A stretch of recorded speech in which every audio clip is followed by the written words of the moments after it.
And we continue at 2:05 in the afternoon on the John Phillips Show.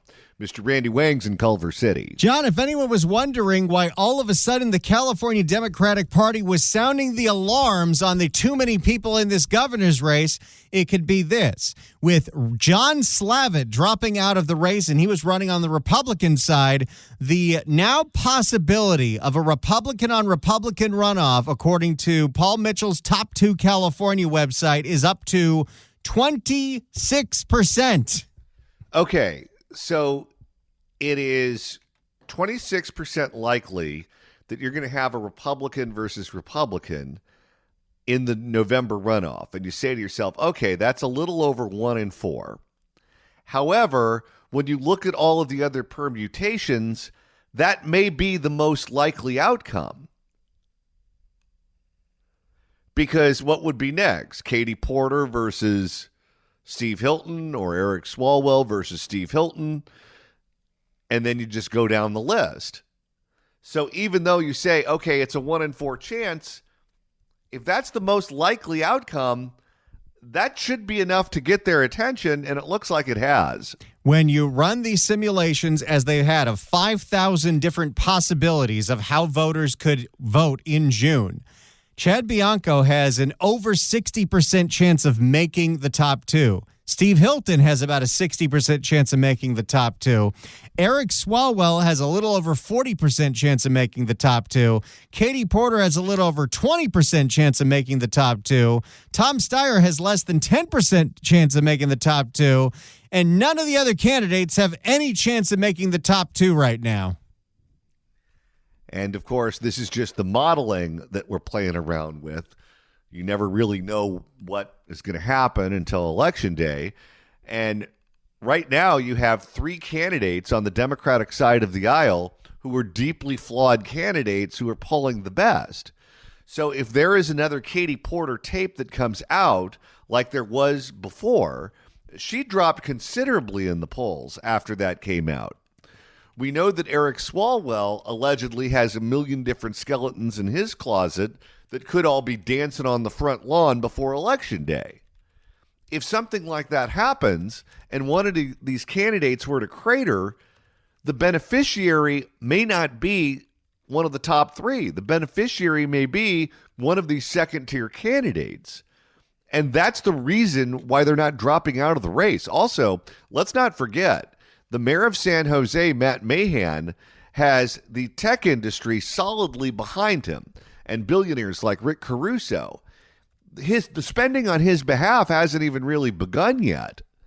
Just wait until that spending starts, and they're going to be right up there with Tom Steyer in terms of television ads, radio ads, digital ads, planes with banners, you name it. Well, and to your point earlier, a lot of these candidates have been sitting on the money they've been raising for months, some of them years. Now that we're in the final 90 days until Election Day in June, you're going to see so many ads for governor. Your eyes and ears are going to bleed. And if you're Betty Yee, you just went from 1% or 2% to 5%. So you more than doubled your support over the last couple of weeks. If this is some sort of trend, if you have the wind at your back, why would you get out now? And I have some more breaking news on this. Boy, this is evolving every 10 seconds.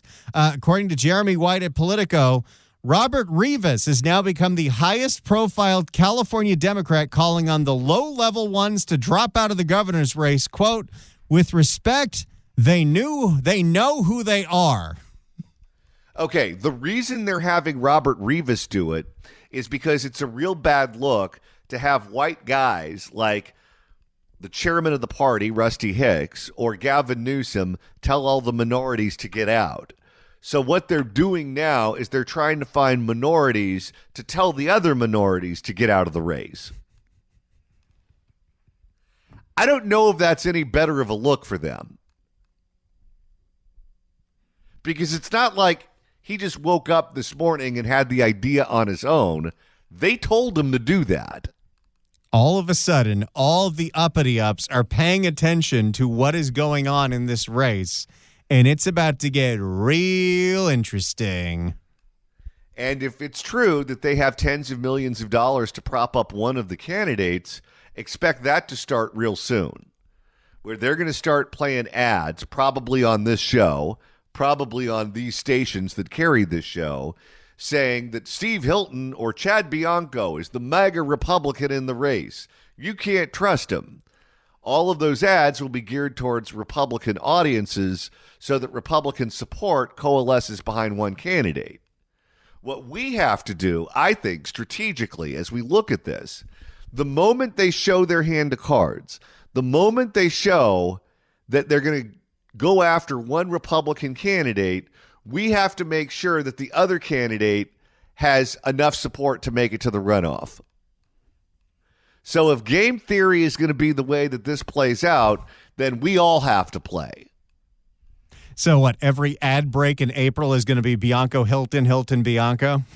Well, no, I think it's going to be all going after one candidate because it's going to be Democratic money. So if the Democrats decide they're going to prop up Hilton, we all have to get behind Bianco.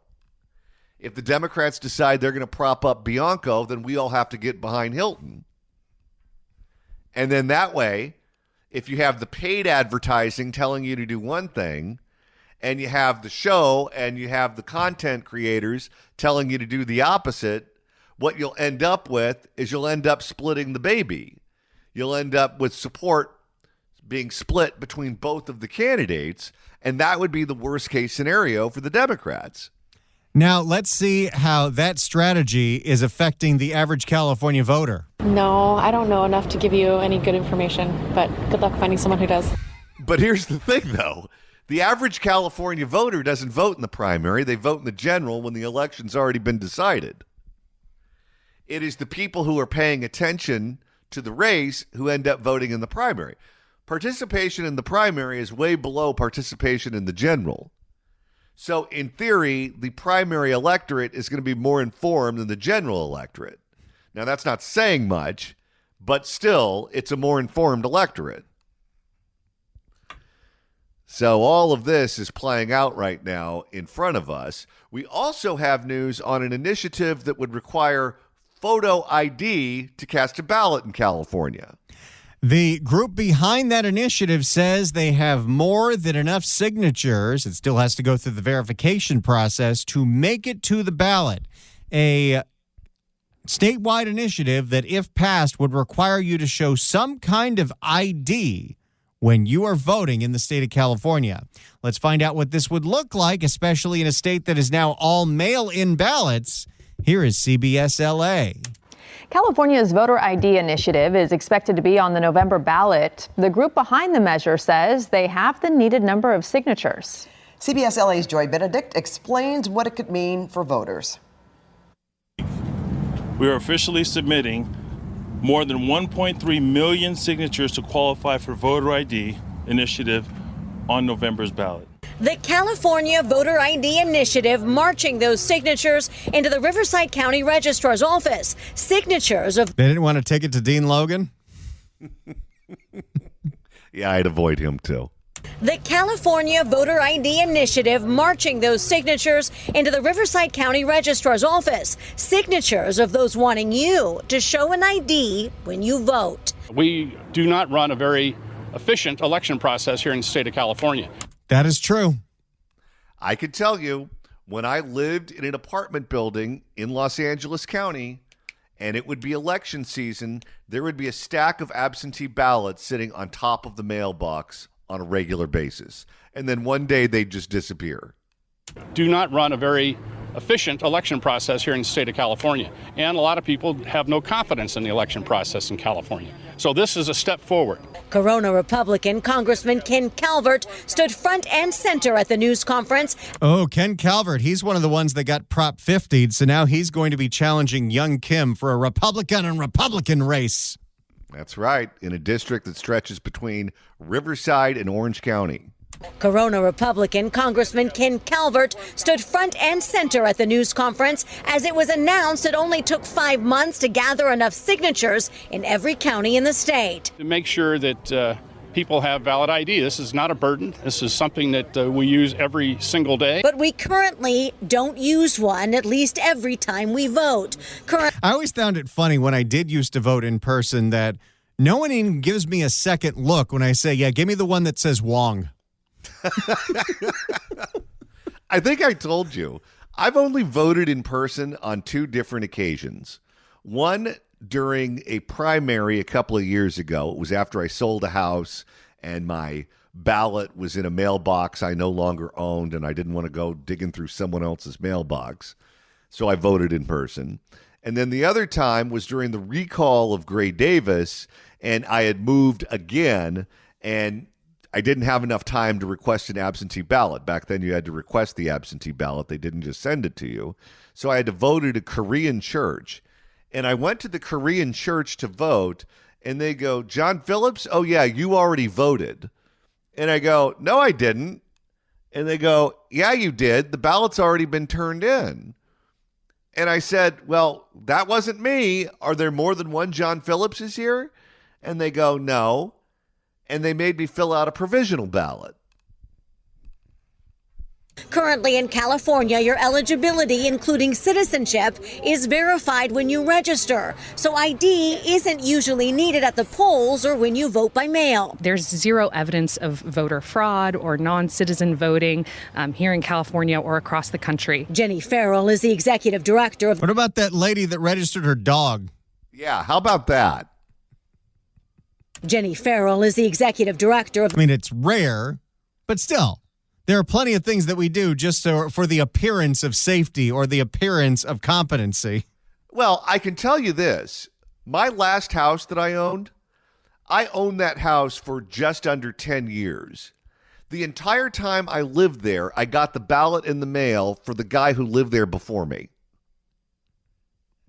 Well, and I'll say this, we're in all mail-in ballot state, and they say the way that they verify that is by verifying your signature on your registration. I filled out my voter registration when I was 18, when I had legible handwriting. My handwriting doesn't look anything like that today. No, I think they accept any signature that's on that ballot, as long as it looks like it could be that name. Jenny Farrell is the executive director of the League of Women Voters in California, part of a group against the measure. This initiative, unfortunately, is not about election security. It's really about erecting new barriers that are going to prevent eligible Californians from exercising their fundamental right to vote. Come on, lady. You can't get on an airplane without producing photo ID. You can't buy a bottle of booze without producing photo ID. You can't enter a nightclub without producing photo ID. You can't even go to Costco without photo ID. When I go to Cal State Fullerton basketball games, I am 46 years of age. I am an alumni of that institution. When I show up, if I want to get a Michelob Ultra, they don't even sell hard liquor there. If I want to get a Michelob Ultra, I have to go through 2 different people. I have to show my photo ID to one, and then they send me to a second person, and they put a wristband around my wrist. That's what it takes to buy a Michelob Ultra, which is a glorified LaCroix. And I don't have to do that to vote? How much is that Michelob Ultra? Actually, at a college game, it's not that bad. I think it's like $8. Okay. One of her biggest concerns is how do you show an ID if you vote by mail? Anyone who mails in their ballot is going to have to start to put their last 4 digits of their social security number on the outside of that ballot. Oh, don't worry about that. Everyone in California's identity has already been stolen. Oh, yeah. Anyone who shops at Target, at least. Which is a real concern. Every day I get an email. Hey, your information's been compromised. Which is a real concern for voters in terms of protecting their privacy and preventing ID theft. Students on... Also, you're going to have a social security number then. You can't even check into a hotel or get a rental car without one. Students on campus at Cal State San Bernardino are looking forward to being a part of the democratic process and have differing opinions on the ballot measure. I think it's going to cause a lot of confusion. I'm all for it. The voter's ID, the verification, I do believe that it should be a little stricter. Assuming all the signatures handed over can... That's the next generation, folks. Well, that second one at least made sense with his argument. Assuming all the signatures handed over can be verified, then this measure would appear on the November ballot, allowing Californians to either vote for it or not. Joy Benedict, CBS LA. So there you go. We'll see if it makes the ballot, but the organization behind the voter ID initiative says they have enough signatures that they have collected to get this thing on the ballot. Here's who I think it'll impact the most. I think it'll impact people who are playing games in places like apartment buildings where you just have stacks of ballots sitting there.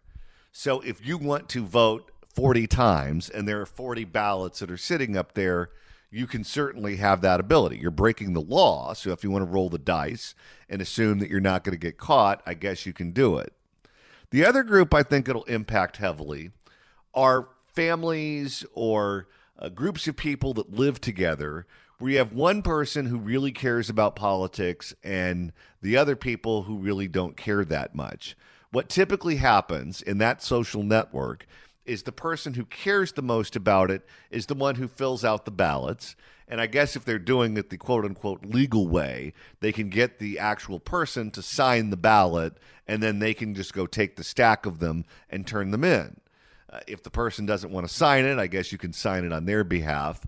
There is space, certainly, or no one's watching you when the document gets signed. So if you want to just sign it and claim it was that particular person, I guess you have the ability to do so, doing so illegally, that is.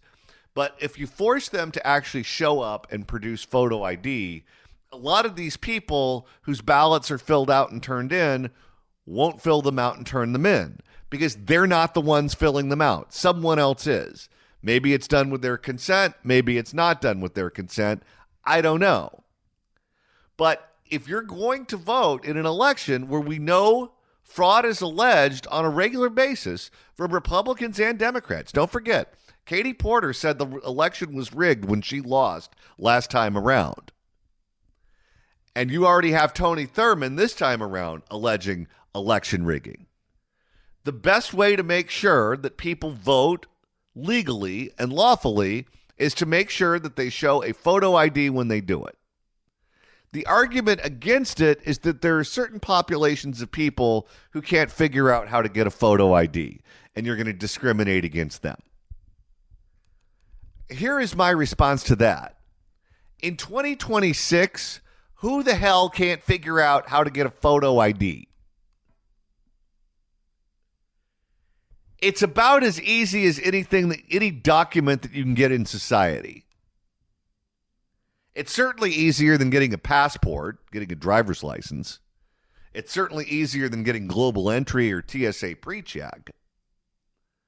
All you have to do is show up to a local DMV and fill out the paperwork. They take your picture. I think now they take your fingerprints, and that's it. It's not that hard. Are there counties in Los Angeles without a DMV? I doubt it. In fact, many cities have multiple DMVs in them. They're all over the place in Los Angeles. I know in Oakland they keep cutting off the copper wire and flooding the place, so you have to go to a nearby city. But outside of that, they're pretty much all over. And for a lot of the administrative tasks, you can take care of it at an auto club.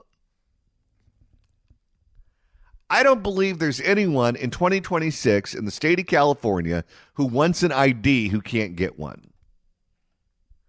Now, maybe you can't get a driver's license if you keep flunking the test, but that's not what's required here. You can go get an ID that has nothing to do with driving. That is possible.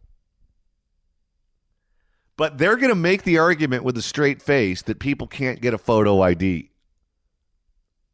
And I don't know who's buying into that. I don't know if there's anyone out there that believes that. Maybe there is. I don't know. In fact, let's open up the phones right now at 800-222-5222. 1-800-222-5222.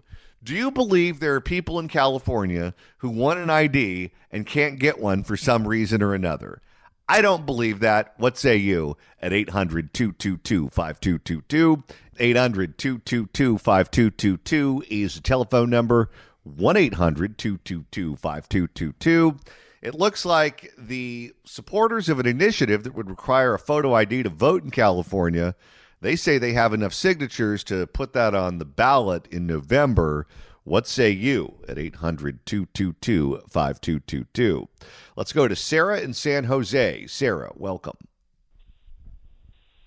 Hey, hi, you're great. I've never called in, but I really like it. You give us up to date what's happening in California, which would be great to get somebody in there so we could uncover all the fraud, that's for sure. But I work for a major shipping company, and you have to show ID just to pick up your package. So they show their passport. They would have that because it's amazing how maybe they don't speak English and they can't find the directions there, but they have a passport. They have an alternative. Went to the emergency room the other day. You had to have an ID to go to the emergency room. People get phones for their 8-year-old kids. You have to have ID to get a phone. So that doesn't fly that, oh, my gosh, you'd be discriminating because people can, have a cell phone. They can figure it out. You're 100% correct. The healthcare industry in particular requires an ID everywhere you go. You can't get blood work done at the lab where I go when my doctor orders blood work without the first thing scanning your ID into the kiosk. And if you can't scan that ID into the kiosk, you don't move on to step 2. They just shut it down. You can't go to the dermatologist without having a photo ID.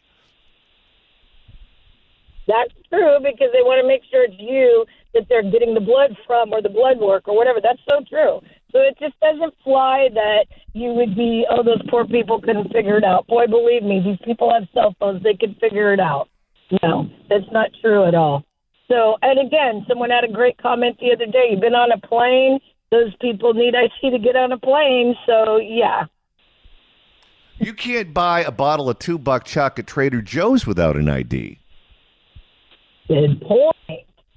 In the old days, they just look for gray hairs or crow's feet.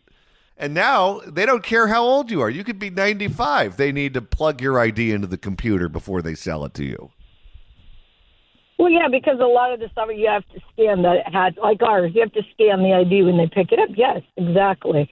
But again, just like California, they haven't been accountable because no one's made them because they've had the power for 15 years.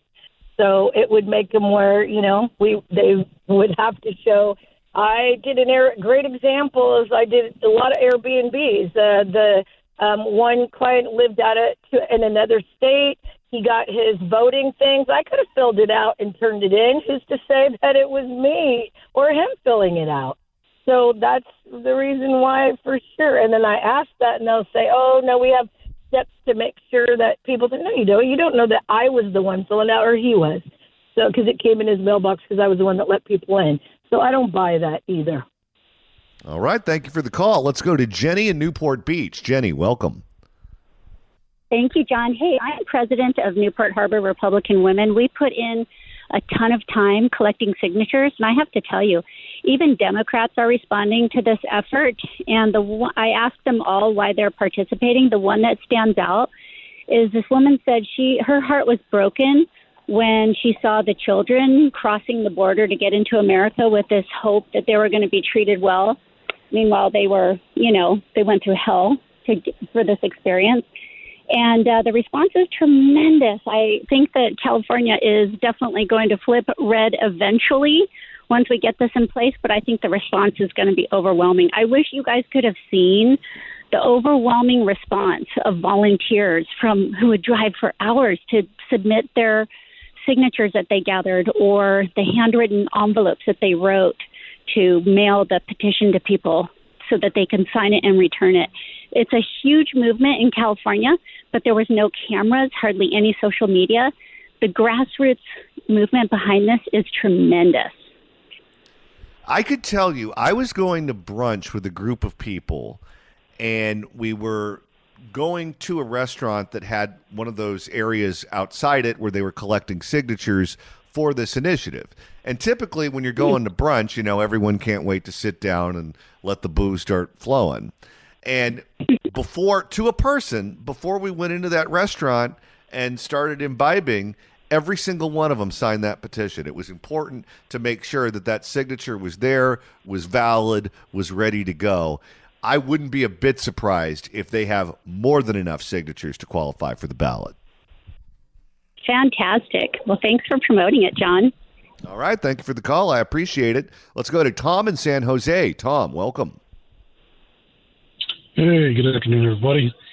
I think we should bring back IQ.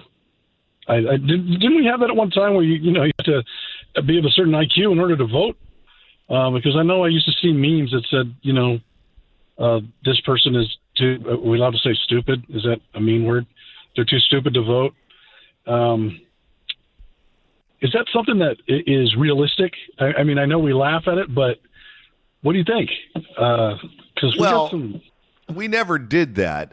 We had a requirement very early on in the country's history that you had to be a landowner to be able to vote. That was certainly something that was on the books, and they got rid of that. They had other restrictions. Women couldn't vote for a long period of time, and there were poll taxes and literacy tests and those sorts of things. But that wasn't meant to be a real test of whether or not you were literate or whether or not you were smart enough to understand the ballot. It was basically a trick in Reconstruction to prevent blacks from voting. In this particular instance, requiring a photo ID is not discriminating against any particular group, or it's not a trick question to try to prevent people from being able to participate with their constitutional right. It's just us trying to make sure that the right person is filling out the right ballot. That's all. Oh, I absolutely agree. But if someone is incapable of getting a picture ID, also understanding the fact that you don't need a driver's license, you just need a picture ID in order to vote. That's should be giving us a little warning sign that, this person is just going to follow some pre-existing page on how to vote, because I know that they do this. People, I'm telling you, they do this. My wife's work does it. I'm not going to say where she works, but they send you beautiful, expensive, large cards in the mail. It says, this is how you vote. And they tell you everyone to vote for on this color. It's a beautiful colored pamphlet. And it tells everybody, this is how you are to vote. And it gives everybody a little page of, so that way you don't have to think. You just check off the boxes that they tell you to check off. And you would be amazed how many people, my wife would tell me, they're like, oh, did you get the card? It was so helpful. Oh, it was so easy to go to vote. It made it so much easier to vote. And I'm like, bingo. Are you guys getting it yet? I mean, the old hashtag wake up. You know what I'm saying? I mean, I don't know. Maybe I'm too critical too, but I think you need to have a certain level of intelligence to be allowed to vote, because otherwise it's part of the problem why we are where we are today. And for someone to come up to you, and it's no different than on the playground when somebody comes up to you, John, and said, hey, Tom over there called you this. And then they'll go to me and say, hey, John called you this. I would go up to you and go, John, that person over there said that you said this. And you'd be like, I didn't say that. And then we would both go over and have a discussion with that person, kind of thing. But if you're the person that's going to go, what? And then go over there and start something, I think I don't know. Like I said, maybe I'm being too critical, but. Well, how about this? If you're too dumb to get an ID in California in 2026, you're too dumb to vote. Bingo. I like All right. it. I love it. Thank you for the call, Sarah. Let's go to Mike and Carson. Mike, hello. Hello, John. Yeah, I'm a first-time caller. Well, I think, yes, everybody can get an ID. I mean, my daughter was 16 years old. She knew what she had to do when she wanted to get her license so she could get an ID to drive. But then again, why don't we want that person that can't get a picture ID and doesn't know how to tie his shoelaces to go out and vote for our economic futures? I don't know. Yeah, I'll tell you, it's about as easy as it gets, because the state of California has given me a driver's license and gave me one when I turned 16 years of age. And I am someone who runs the trash cans over every opportunity I have at my house. Oh yeah, no, it's the fact that somebody can't get a picture ID. That has to set the bar pretty low for what that person's capable of doing. All right, thank you for the call, sir. Let's go to Mike in Santa Clarita. Mike, hello. Hey, John. It reminds me of a story that it was on Jesse Waters sent his man on the street, that guy Johnny, into Harlem a few years ago when the Dems were saying, "Oh, this is discriminatory having a photo ID. That's so discriminatory." So he sent him down there, and to a person in Harlem, they looked at him like he was out of his mind. They were like, "Of course I have a photo ID," and it just blew away the argument that they were making. It's like it was insulting. You could tell they were like, the people were incredulous that he was even asking it. So there's no excuse not to have a photo ID, and thank God it got on the ballot. Well, how do you participate in society if you don't have one?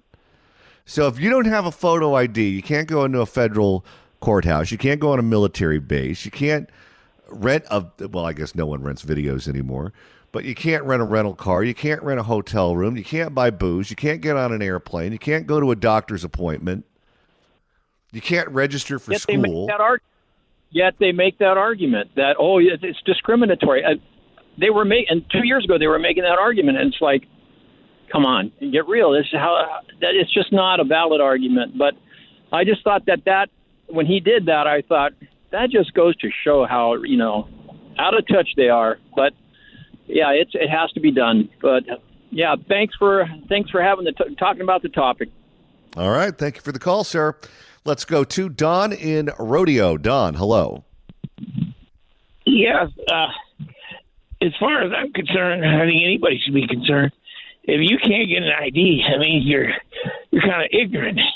We don't need totally ignorant voters, And yeah, there's nothing about no ID except to be able to cheat. And I think California already is a red state. I don't think it's a blue state, and there's no way. How can people vote for these idiots they got now? I don't know. I just don't know the things that the left is doing, all this gender pronoun stuff and all this crazy stuff. And when I was growing up, if they try to do this stuff, they take you out and just beat you up. I don't know. I can't understand it. But that's all I have to say. All right, thank you for the call. I appreciate it. I think that's a superintendent's neighbor. No, he would need to smoke about 1,000 more cigarettes. 800-222-5222 is the telephone number. 1-800-222-5222. It looks like the voter ID initiative will be on the November ballot here in California. Right now, it's your opportunity to weigh in. 800-222-5222 is the telephone number. 1-800-222-5222. Let's go to John in Burbank. John, hello. Yeah, hi. About the whole ID card thing, where was the outrage with the real IDs that were mandatory? And you have to jump through all sorts of hoops to get a damn real ID card. Oh, yeah. That required you to fill out a bunch of paperwork on the internet, and then you had to make an appointment with your local DMV, and you had to show up, and you had to have your picture taken, you had to pay the fee, you had to take your fingerprints, and then you would get your real ID in the mail. It is much harder to get a real ID than just a regular ID card from the state of California. And it already proves that I'm a citizen of the United States, and everybody has to get one. I mean, this is so bogus. It's just so frustrating to hear these people talk. All right, thank you for the call, sir. Let's go to Janice in Novato. Janice, welcome. Hi, good afternoon. Good afternoon. Hello? Oh, sorry. I'm calling because I think women across the United States should be totally insulted by the Democrats, thinking that they don't know how to get ID. They're so dumb, they don't know how to do it. I mean, I was married, I won't tell you a couple more times, and I had to go and change my name. Went to you get licensed. I mean, it's nuts. What an insult to women. If people in society can't figure out how to get an ID, how do they graduate from high school? How do they? They probably, yeah. How do they ever make a doctor's appointment and show up to the correct office and bring the proper documentation? How do they make babies? I know. How they take care of babies. I mean, we're not dumb, and they're making us. They want to make us look dumb, but we're not. I hope a lot of women catch on to all this and are embarrassed by the Democrats. Oh, yeah. When you think about it, 16-year-olds can get a driver's license. 16-year-olds. And they're excited to do it, and it's easy. They sit around all day doing nothing but play Grand Theft Auto, and they can figure it out. That's right. Oh, gosh. All Oh, right. I enjoy your show. Enjoy thank you your so show. much. Have a glorious day. You too. Thank you for the call. Let's go to Ed in Lake County. Ed, hello. John, Randy, always great to talk to you guys. Hey, so I'm going to tell you a little story. Back in December, I went to the DMV to get my smog on my diesel truck, which California requires now. And I saw a kind of smaller in stature gentleman, clearly a new arrival, someone I would call a illegal alien, others might refer to as undocumented. And he was doing his driver's license exam with a pen and a piece of paper. And I had to renew mine a couple of years ago, and they'd forced me to use this kiosk. I said, I don't really want to use the kiosk. And they said, that's just the system now, which they don't even do renewals for registration at the counter anymore. That's either kiosk or online. They won't even serve you at the counter. But anyway, I asked the gal, why is this gentleman able to take this written test? What's going on there? And he seems like he might be undocumented. So the gal there just responded happily, gleefully almost, oh, no, we don't require citizenship to get a California driver's license, and he doesn't know how to use a computer. So he has to use the paper with his translator here because he can't speak any English, and he's never used a computer before.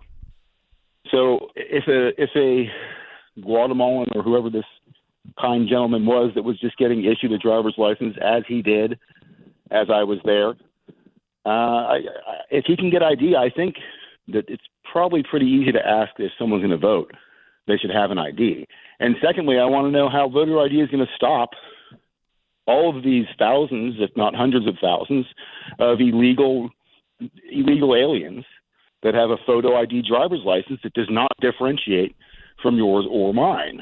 And I believe that's why they instituted the real ID in the first place, because of these blue states that habitually, I would say criminally, are issuing legitimate photo identification with some document from God knows where, filled out by God knows who, from whatever third world country. When the guy says, hello, my name is Jorge, they say, welcome, Jorge, what would you like us to put on this piece of paper?